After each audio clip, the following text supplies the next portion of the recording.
بسم اللہ الرحمن الرحیم 15 شعبان المعظم، جس کو ہم نصف شعبان معظم کہتے ہیں اور اپنی اصطلاح میں اس کو ہم شب برات بھی کہتے ہیں۔ یہ شعبان المعظم کی 15ویں رات ہوتی ہے، جس کے بارے میں آپ علیہ الصلوۃ والسلام نے فرمایا کہ اس کی رات میں عبادت کرنا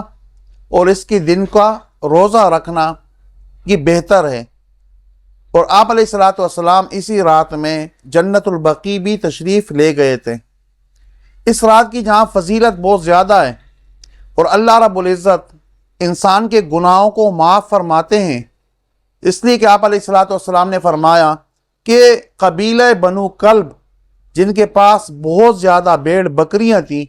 اور بڑا قبیلہ تھا اور بہت سارے مویشی ان کے پاس تھے، آپ علیہ الصلوۃ والسلام نے فرمایا کہ ان کے قبیلہ بنو کلب کے جانوروں کے جسموں پر جتنے بال ہیں، اللہ تعالیٰ اس سے زیادہ لوگوں کی مغفرت اس رات میں فرماتے ہیں۔ لیکن آپ علیہ الصلوۃ والسلام نے ساتھ میں یہ بھی فرمایا کہ 6 قسم کے لوگ ایسے ہیں جن کی اس رات مغفرت نہیں ہوتی۔ اس میں ایک آپ علیہ الصلوۃ والسلام نے فرمایا کہ وہ شخص ہے کہ جو شرک کرتا ہو، اللہ تعالیٰ کے ساتھ ذات یا صفات میں کسی اور مخلوق کو شریک کرتا ہو، اس مشرک شخص کی اس رات میں مغفرت نہیں ہوتی۔ اور دوسرے نمبر پہ فرمایا کہ وہ شخص کہ جس کے دل کے اندر بغض و حسد و کینہ ہو اور خواہ مخواہ کسی مسلمان سے اس کو تکلیف دلی طور پر ہو رہی ہو، حالانکہ اس مسلمان نے اس کو کوئی تکلیف پہنچانے کا نہ ارادہ کیا ہو اور نہ کوئی تکلیف پہنچا رہا ہو، لیکن اس کی ترقی اور اس کی نعمتوں کو دیکھ کر، جو اللہ پاک نے اس پر احسانات کیے ہوئے ہیں، ان چیزوں کو دیکھ کر اس کے دل میں خواہ مخواہ کڑن پیدا ہوتی ہے اور بغض اور حسد اور کینہ پیدا ہوتا ہے۔ تو آپ علیہ الصلوۃ والسلام نے فرمایا کہ اس کینہ پرور شخص کی اللہ تعالیٰ اس رات میں مغفرت نہیں فرماتے۔ اور تیسرے نمبر پہ فرمایا کہ اس شخص کی مغفرت نہیں ہوتی جو قطع رحمی کرتا ہے، جو رشتہ داری ختم کرتا ہے، چھوٹی چھوٹی باتوں کے اوپر آ کر وہ اپنے رشتہ داروں سے وہ تعلق ختم کر دیتا ہے۔ اس قطع تعلق کرنے والے شخص کی بھی اللہ تعالیٰ مغفرت نہیں فرماتے۔ اور چوتھے نمبر پہ آپ علیہ الصلوۃ والسلام نے فرمایا کہ اس شخص کی بھی مغفرت نہیں ہوتی جو شخص اپنے شلوار کو ٹخنوں کے نیچے لٹکائے۔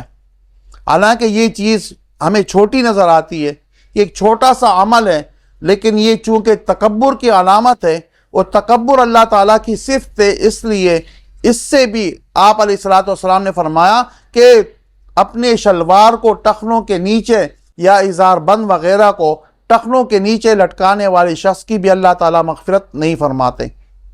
اور 5ویں نمبر پہ آپ علیہ الصلوۃ والسلام نے فرمایا کہ جو والدین کا نافرمان ہو اور والدین کو ایذا رسانی کا فعل وہ کرتا ہے، عمل کرتا ہے کہ اپنے والدین کو تکلیف پہنچاتا ہے، نافرمانی کرتا ہے، ان کی دل آزاری کرتا ہے، اس شخص کی بھی اس رات میں مغفرت نہیں ہوتی۔ اور آخر میں آپ علیہ الصلوۃ والسلام نے فرمایا کہ چھٹا وہ شخص ہے جو شراب کا عادی ہو، جو شراب پیتا ہو، تو اس کی بھی اس رات میں مغفرت نہیں ہوتی۔ باقی اس کے علاوہ جتنے بھی ان 6 بدبخت اور محروم لوگوں کے علاوہ جتنے بھی گناہ کرنے والے گناہ گار ہیں، وہ توبہ کرتے ہیں تو اللہ تعالیٰ ان کی توبہ قبول فرما لیتے ہیں۔ یہ رات مبارک رات ہے اور بابرکت رات ہے، لیکن اس رات کے ساتھ ساتھ کچھ چیزیں وہ ہوتی ہے جو ہماری رسومات میں آ جاتی ہے، خرافات میں آ جاتی ہے۔ اس میں پٹاخے پھوڑنا، اس میں فائرنگ کرنا، اس میں آتش بازی کرنا، یہ وہ چیزیں ہیں جو مسلمانوں کا شعار نہیں ہے۔ انفرادی طور پر قبرستان جانا یہ تو مناسب ہے، لیکن قبرستان میں باقاعدہ جا کر وہاں عرس اور وہاں پر جو ہے نا